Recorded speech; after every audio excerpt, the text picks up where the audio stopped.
उत्तर बिहार में कई नदियों के जलस्तर में कमी की खबर सामने आ रही है, जबकि कई नदियों में जलस्तर का बढ़ना कई जगहों पर जारी है। इस बीच बाढ़ की वजहों से उत्तर बिहार के लोगों में परेशानी बरकरार है। नए इलाकों में बाढ़ का पानी फैलने से भी परेशानी नए क्षेत्रों में बढ़ती जा रही है। खबर मिल रही है कि मोतिहारी में खेतों में बालू जमा होने की वजह से किसान परेशान हैं। गंडक नदी में आई बाढ़ ने किसानों के फसलों को बर्बाद कर दिया है, जिसकी वजह से यह परेशानी सामने आ रही है। जिले के संग्रामपुर प्रखंड क्षेत्र में गंडक नदी में भीषण बाढ़ की वजह से किसान की खेती बर्बाद हो गई है। आपको बता दें कि जलस्तर में वृद्धि के साथ ही पानी के साथ बालू का यहाँ किसानों के लिए काफी खतरनाक साबित हो रहा है। किसान मायूस हैं, परेशान हैं, क्योंकि बालू का ढेर इन इलाकों में जमा होता दिख रहा है।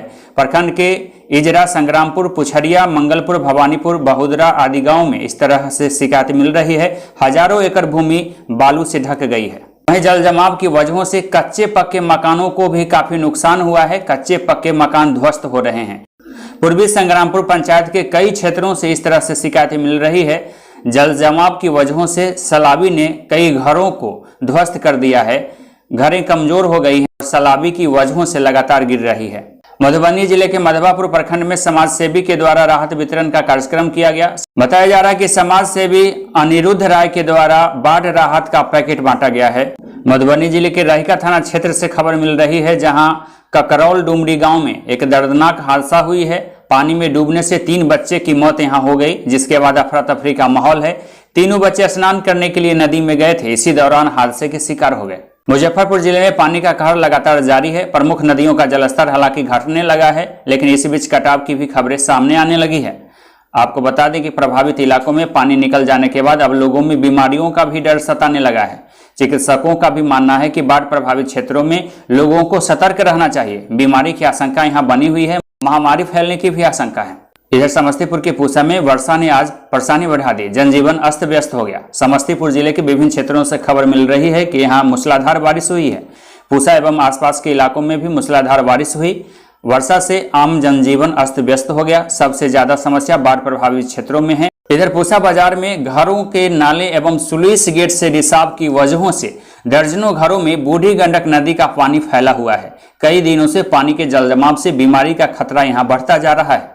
इस बीच बारिश ने सबकी परेशानी को और बढ़ा दिया। दरभंगा में एक तरफ बाढ़ के पानी से लोग परेशान हैं, जान बचाने के लिए ऊंचे स्थानों पर ठिकाना बनाए हुए हैं। इस बीच कुछ बच्चे बाढ़ के पानी को मजाक भी समझ रहे हैं और मस्ती में मशगूल भी दिखते हैं। कम से कम दरभंगा के डीलाही और बगला के गांव से आई तस्वीरों से कुछ ऐसा ही दिखता है। देखिए, करते हैं और हमेशा तो रहेंगे नहीं। आए कभी कभी देखे, मना करते हैं लोग को कि भाई इस पर से कूदो नहीं, मर जाओगे, डूब जाओगे, दिक्कत होगा।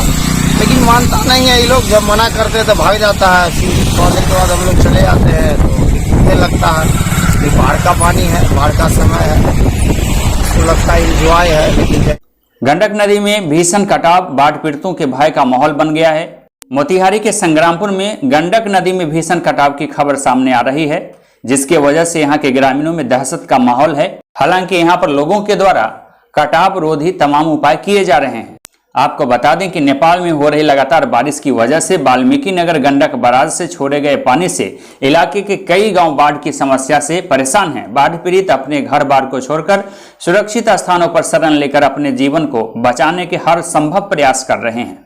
मुजफ्फरपुर जिले के कटरा से आज एक बड़ी खबर सामने आई, जहां 2 लुटेरे को ग्रामीणों के सहयोग से आज पकड़ लिया गया। पकड़े गए लुटेरे प्रयागवाड़ी और शिवदासपुर के बीच में लगातार इस घटना को अंजाम देते थे, जिसके कारण से शिवदासपुर के लोगों का निकलना दुश्वार हो चुका था। लोग रात के अंधेरे में शिवदासपुर होते हुए कटरा पार नहीं कर पा रहे थे। लूट की योजना बनाने के दौरान ऑटो चालक बहादुरी और सूझबूझ से 2 अपराधी को लूटने से पहले ही दबोच लिया। यह मामला कटरा थाना क्षेत्र के शिवदासपुर का बताया जा रहा है, जहां 2 अपराध कर्मियों को ग्रामीणों के सहयोग से आज पकड़ा गया है। अपराधी पकड़ने के दौरान लोगों के बीच काफी आक्रोश भी देखा गया। स्थानीय लोगों के द्वारा इस मामले को शांत कराने का प्रयास किया गया। बाद में अपराधी को कटरा थाने की पुलिस के हवाले कर दिया गया। मुजफ्फरपुर में DRI की टीम ने आज छापेमारी की। 1.5 करोड़ रुपए का 1000 किलो गांजा यहां पकड़ा गया है। इस दौरान इस मौके से 3 तस्कर को भी गिरफ्तार किया गया है। राजस्व आसूचना निदेशालय मुजफ्फरपुर एवं पटना की टीम के द्वारा संयुक्त रूप से यह कार्रवाई की गई। मनियारी के काजी इंडिया टोल प्लाजा से 1000 किलो गांजा पकड़ा गया है। इस मामले में आवश्यक कार्रवाई की प्रक्रिया शुरू की गई है। यह व्यवस्था के गाल पर करारा तमाचा है। यह चचरी पुल है जिसे ग्रामीणों ने बनाया है, वह भी वह ग्रामीण जो जरूरतमंद हैं, जिन्हें पुल की जरूरत है। यह व्यवस्था की पोल खोलती हुई तस्वीर मुजफ्फरपुर जिला के औराई प्रखंड क्षेत्र से सामने आया है, जहां धरहरवा पंचायत का यह मामला है। रामबाग के लोगों का अपने मोहल्ले से बाहर निकलना मुश्किल हो गया था। इनके पास जल जमाव की वजहों से रास्ता नहीं था। सिर्फ इतना ही नहीं, धरहरवा से घनश्यामपुर, मधुबन, राजखंड, भैरवस्थान, प्रखंड मुख्यालय औराई और आगे तक जाने के तमाम रास्ते बंद थे। ऐसे में इन लोगों के लिए पुल की जरूरत महसूस हो रही थी, लेकिन सरकारी प्रयास यहां संभव नहीं हो रहा था। आपको बता दें कि इस इलाके में वर्षों से सड़क भी नहीं है। इस जगह पर फुलवरिया घाट है, जहां पुल नहीं होने की वजह से 6 महीने इस इलाके के लोग परेशान रहते हैं। घरों से बाहर निकलना मुश्किल होता है, क्योंकि बाढ़ और बरसात के दिनों में यहां भीषण जल जमाव की समस्या होती है। पिछले 10 सालों से कई तरह से परेशानी हो रही है। इंजीनियर आए, स्पॉट भ्रमण हुआ, मापी भी हुई, फोटोग्राफी भी हुई, भाषणबाजी भी हुई, नेताओं के द्वारा आश्वासन भी मिला, लेकिन पुल का निर्माण नहीं हो सका। मोतिहारी नगर निगम के महापौर के खिलाफ अविश्वास प्रस्ताव की खबर सामने आ रही है। मोतिहारी नगर निगम महापौर अंजू देवी की कार्यशैली से सभी लोग नाराज थे। उनके कार्यशैली से सभी क्षुब्ध थे। उनके विरोध नगर के पार्षदों ने आपात बैठक की, अविश्वास प्रस्ताव लाया। बैठक में पार्षद गुलरेज शहजाद ने अविश्वास का प्रस्ताव रखा, जिसके बाद बैठक में कुल 38 पार्षदों में 31 पार्षदों ने ध्वनि मत से प्रस्ताव पारित किया।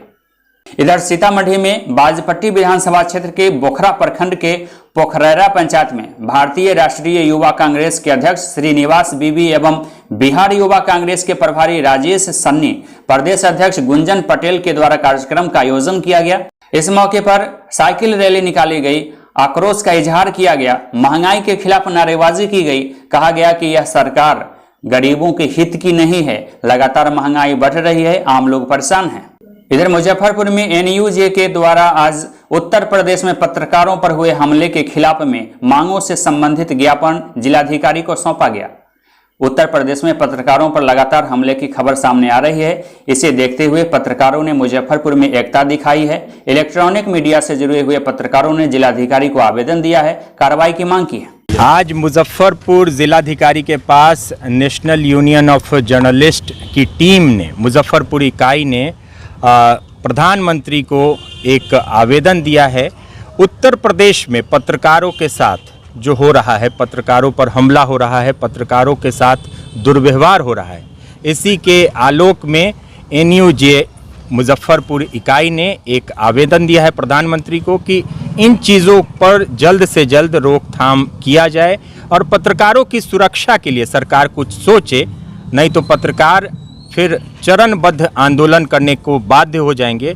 इसी के आलोक में आज हम लोगों ने जिलाधिकारी के द्वारा प्रधानमंत्री को आवेदन देने का काम किया है। आयशा एवं माले कार्यकर्ताओं ने डॉक्टर राजेंद्र प्रसाद केंद्रीय विश्वविद्यालय पूसा समस्तीपुर का आज घेराव किया, रोषपूर्ण प्रदर्शन किया। विश्वविद्यालय प्रशासन पर कई तरह के आरोप लगाए, नियुक्ति समेत अन्य मामलों में अनियमितता का आरोप लगाया और कार्रवाई की मांग की। लगातार ये सरकार कटौती कर रही है, यहाँ के कुलपति उसको समाप्त कर रही है और यहाँ तक कि यहाँ जो लोकल लोगों की बहाली होनी चाहिए वो बहाली नहीं हो रही है। ये 4th ग्रेड में तो निश्चित रूप से स्थानीय लोगों की बहाली होनी चाहिए, उसमें यूपी का राज कायम किया जा रहा है, भगवा राज कायम किया जा रहा है, लूट का खुल्लम खुल्ला खेल चल रहा है। इसको यहाँ के लोग बर्दाश्त नहीं करेंगे। पूसा खुदीराम बोस की धरती है, संघर्षों की धरती है, समाजवादियों की धरती है और यदि सरकार इस दिशा में कदम नहीं बढ़ाएगी तो आने वाले दिनों में यह आंदोलन और प्रचंड होगा और आंदोलन संपूर्ण बिहार में इसको मजबूती से आगे बढ़ाया जाएगा। इधर झंझारपुर अनुमंडल क्षेत्र में बल्थी गांव से देसी कट्टा के साथ एक युवक के पकड़ाने की खबर सामने आई है। इनके पास से देसी कट्टा बरामद किया गया है। आरोप है कि इनके द्वारा धमकी दिया जा रहा था, जिसके बाद मामले की सूचना स्थानीय थाने की पुलिस को दी गई। पुलिस मौके पर पहुंची और कार्रवाई की गई। युवक को हिरासत में ले लिया गया। थानाध्यक्ष भेजा गुप्त सूचना मिली थी कि एक आदतन अपराधी जो है वो भेजा थाना अंतर्गत नीमा गांव पर आने वाला है और उसके द्वारा अवैध हथियार लगाकर ग्रामीणों को डराने का प्रयास किया जा रहा है। इस परिप्रेक्ष्य में तुरंत छापेमारी की गई और रंगे हाथ अवैध हथियार के साथ देसी कट्टा और एक कार्टिज के साथ उसे अरेस्ट किया गया और जब उसकी आपराधिक इतिहास का भी पता किया गया तो वो आसपास दरभंगा जिले के घनश्यामपुर थाना, कुशेश्वर स्थान, हमारे यहाँ मधेपुर, कई जिलों में वांटेड और इसका एक ग्रुप है। इससे पहले भी लखनऊ में हम लोग चंदन यादव को इलीगल आर्म्स के साथ पकड़े थे। ये लोग सब का एक ही ग्रुप है। इसी क्रम में इसकी अरेस्टिंग हुई। पीपल के पेड़ के नीचे दिन में हुई शादी और गवाह बना पूरा समाज। यह मामला मधेपुरा सदर थाना क्षेत्र का है। आपको बता दें कि सुखासन गांव में आज एक अनोखी शादी हुई। दिन के उजाले में पीपल के पेड़ के नीचे पूरे गांव समाज के लोग जुटे, पुलिस की भी उपस्थिति हुई और आखिरकार यह अनोखी शादी की गई। इधर भूमि विवाद को लेकर एक भतीजे के द्वारा चाचा की पीट कर हत्या का खबर सामने आया है। इस घटना के बाद मौके पर पुलिस पहुंची, आवश्यक कार्रवाई की प्रक्रिया शुरू की गई। परबलपुर थाना क्षेत्र का यह मामला है, जहां जमीनी विवाद को लेकर गांव में इस घटना को अंजाम दिया गया। एक वृद्ध की सरेआम पीट कर हत्या कर दी गई। इधर नालंदा में हत्याकांड के आरोपितों को सजा दिलाने के लिए पारिवारिक संगठन एवं राजनीतिक दल के सहयोग से आज कैंडल मार्च निकाला गया। कार्रवाई की मांग की गई, हत्यारों की गिरफ्तारी की मांग की गई। इधर नालंदा से खबर मिल रही है, जहां पेड़ से लटका हुआ शव मिला है, जिसके बाद सनसनी फैल गई है। यहां बताया जा रहा है कि सौतेली मां के साथ मिलकर प्रेमी के द्वारा अपने पुत्र की हत्या का मामला सामने आ रहा है। साक्ष्य छुपाने के उद्देश्य से घटना के बाद शव को पेड़ से लटका दिया गया। इस घटना की जानकारी मिलने के बाद पुलिस मौके पर पहुंची है, जहां कार्रवाई की जा रही है।